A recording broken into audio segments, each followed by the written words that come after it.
नमस्ते। आज बात करते हैं भारत के सबसे बड़े टैक्स सुधार के सीक्वल की। जी हां, जीएसटी 2.0 की। और ये कोई छोटे-मोटे बदलाव नहीं है। ये एक बहुत बड़ा एक फंडामेंटल चेंज है जो हम सब की रोजमर्रा की जिंदगी पर सीधा असर डालने वाला है। तो चलिए समझते हैं इसे गहराई से। कैसा रहेगा अगर घर का सामान सस्ता हो जाए और हेल्थ या लाइफ इंश्योरेंस पर कोई टैक्स ही ना लगे? सुनने में अच्छा लगता है ना? यही है जीएसटी 2.0 का सबसे बड़ा वादा। और आज हम इसी की एक एक परत खोलकर देखेंगे कि ये सब कैसे और क्यों हो रहा है। तो पहला खंड, बड़ा सुधार। आखिर ये सब शुरू कहां से हुआ? देखिए, 56वीं जीएसटी काउंसिल मीटिंग हुई और वहीं पर टैक्स सिस्टम में एक बुनियादी बदलाव की नींव रखी गई। इसे नेक्स्ट जनरेशन जीएसटी रिफॉर्म का नाम दिया जा रहा है। और इसका मकसद एक ही है, टैक्स के पूरे सिस्टम को एकदम सिंपल बनाना। तो सबसे बड़ा, सबसे जरूरी बदलाव क्या है?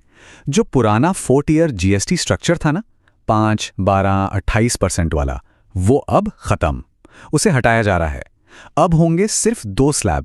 पहला 5% का मेरिट रेट जो जरूरी चीजों पर लगेगा, और दूसरा 18% का स्टैंडर्ड रेट जो बाकी सब पर लगेगा। मतलब 12% और 28% वाले स्लैब अब इतिहास हैं। लेकिन कहानी में एक ट्विस्ट है। एक तीसरा रेट भी है और वो है सीधा 40%। इसे नाम दिया गया है डीमेरिट रेट। और जैसा नाम से ही लग रहा है, ये उन चीजों पर लगेगा जो या तो लग्जरी हैं या फिर सेहत के लिए हानिकारक हैं। आगे देखेंगे कि इस 40% वाले क्लब में कौन कौन शामिल हैं। अब इससे पहले कि हम आगे बढ़ें, एक छोटा सा रिकैप कर लेते हैं कि आखिर जीएसटी था क्या। जीएसटी यानी गुड्स एंड सर्विसेज टैक्स 2017 में एक देश एक टैक्स के आइडिया के साथ आया था। इसका सिंपल सा मकसद था, केंद्र और राज्यों के जो ढेरों अलग अलग टैक्स थे, जैसे वैट, एक्साइज, सर्विस टैक्स, उन सबको हटाकर एक सिंगल नेशनल टैक्स बनाना। चलिए अब आते हैं दूसरे खंड पर। यह सुधार अभी क्यों? सवाल तो बनता है कि अचानक इतने बड़े बदलावों की जरूरत क्यों आन पड़ी। समझते हैं कि इन सुधारों के पीछे की सोच क्या है। देखिए, सरकार इसे एक नागरिक केंद्रित सुधार बता रही है। कहा जा रहा है कि ये आत्मनिर्भर भारत बनाने और लोगों के लिए ईज ऑफ लिविंग यानी जीवन को आसान बनाने की दिशा में एक बहुत बड़ा कदम है। इसे देश के लिए एक दिवाली तोहफा कहकर पेश किया गया है। लेकिन इसकी एक और बड़ी वजह है, और वो है देश की मजबूत आर्थिक स्थिति। पिछले सिर्फ 5 सालों में जीएसटी कलेक्शन डबल हो गया है, और टैक्स कलेक्शन में इस जबरदस्त बढ़ोतरी ने ही सरकार को वो हिम्मत, या कह लीजिए वो फाइनेंशियल कुशन दिया है कि वो इन टैक्स कट से होने वाले शुरुआती नुकसान का रिस्क उठा सके। अब आते हैं उस सवाल पर जिसका हम सबको इंतजार था। खंड 3, क्या सस्ता क्या नहीं। इन सारे बदलावों से हम सबकी जेब पर आखिर क्या असर पड़ेगा? कौन सी चीजें सस्ती होने वाली हैं और किन के दाम बढ़ने वाले हैं? तो सबसे पहले सबसे बड़ी खुशखबरी, रोजमर्रा की चीजें, शैम्पू, टूथपेस्ट, साबुन, ये सब जो पहले 18% के स्लैब में थे, वो अब सीधे 5% पर आ गए हैं। इतना ही नहीं, मक्खन, घी, पनीर, पैक्ड नमकीन जैसी चीजें जो 12% पर थीं, वो भी अब 5% पर आ गई हैं। यानी घर का महीने का बजट अब सच में कम हो सकता है। हेल्थ केयर सेक्टर में तो और भी बड़ी राहत मिली है। लाइफ और हेल्थ इंश्योरेंस, इस पर जीएसटी 18% से घटाकर सीधा 0 कर दिया गया है। 0।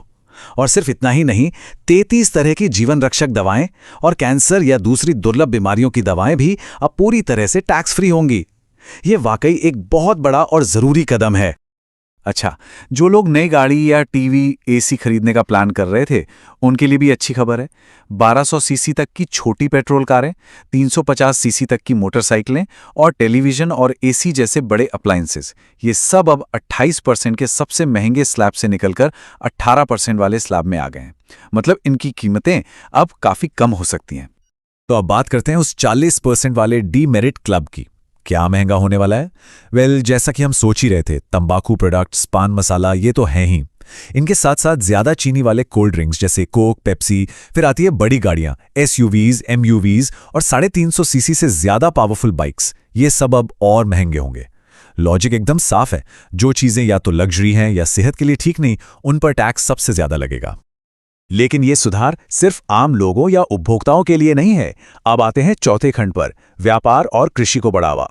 इनका एक बहुत बड़ा मकसद देश के एग्रीकल्चर और बिजनेस सेक्टर्स को भी सपोर्ट करना है। चलिए देखते हैं कैसे। किसानों के लिए ये बहुत बड़ी राहत की बात है।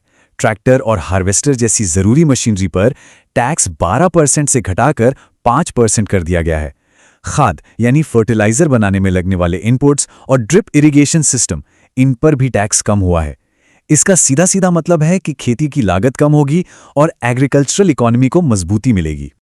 और बिजनेस करना भी अब आसान बनाया जा रहा है।